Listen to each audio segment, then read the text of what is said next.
මගේ පිටිපස්සෙන් මේ පේන්නේ හිරකාරයෝ දහස් ගාණක් ලංකාවේ විවිධ අපරාධ කරපු හිර වෙලා හිටපු තැනක්.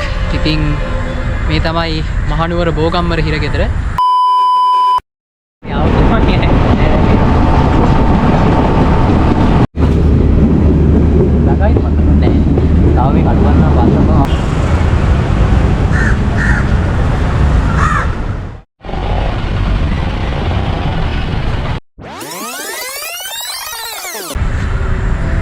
මම දැන් ඉන්නේ ඔවුන්ගේ ඉදිරිපස මිදුලේ. ඔයාලට මේ පැත්තෙන් පේනවා හිරගෙදර එන්ට්‍රන්ස් එක. ඉතින් වටේටම තියෙන්නේ විශාල බැම්මක්. මෙතන දහස් ගාණක් සිරකාරයෝ ඉඳලා තියෙනවා. ඉතින් ඒ වගේම එල්ලුම් ගහට නියම වෙච්ච සිරකාරයොත් ඉඳලා තියෙනවා. පේනවනේ. ඇත්තම කිව්වොත් එහෙනම් මම හිටියා නම් මේ බැම්මෙන් පැනලා යනවා. මට ගේමක් දෙන්න. නැද්ද බං?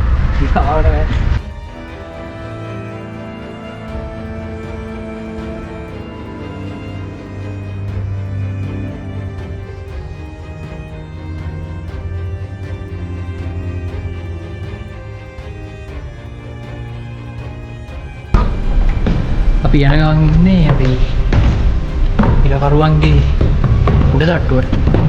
මේ තට්ටු කීයක් තියෙනවද?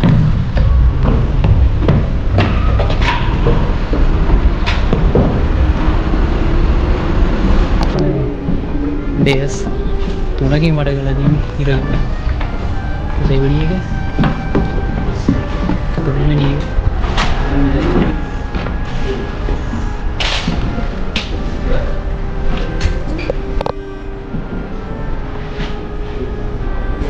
මේ හිරකුටිය නම් ගහලා තියෙන හිටපුවා දැන් ඒකට ගිහින්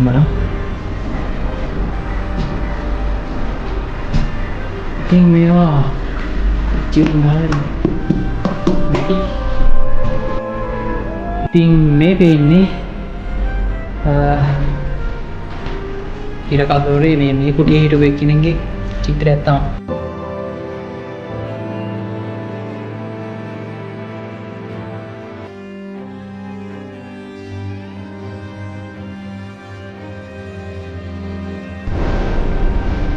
දඩුවම් කාමරේට. ඉතින් මේකේ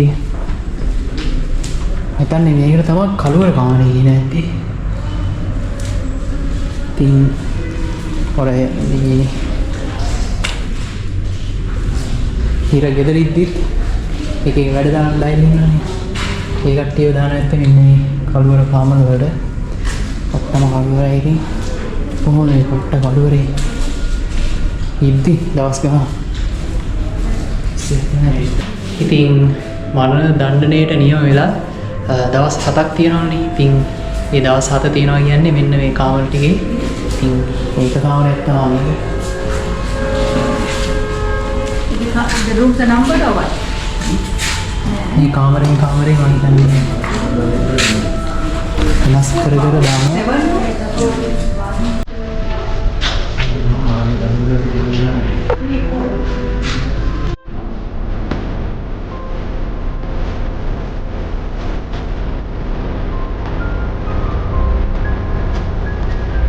මේක තමයි එල්ලුම් ගහ. ඉතින් මෙතන තමයි එල්ලුම් ගහ තිබිලා තියෙන්නේ. ඉතින් මෙතන කී දෙනෙක් මැරෙන්නේ නැද්ද? වැරදි කරපු අය. මේ විදිහට මෙතන එන්දිලා.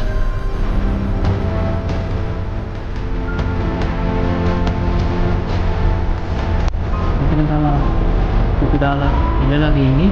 ඉතින් නයින් කරලා තියෙන්නේ. එනවා මෙතන තමයි මැරෙන්නේ.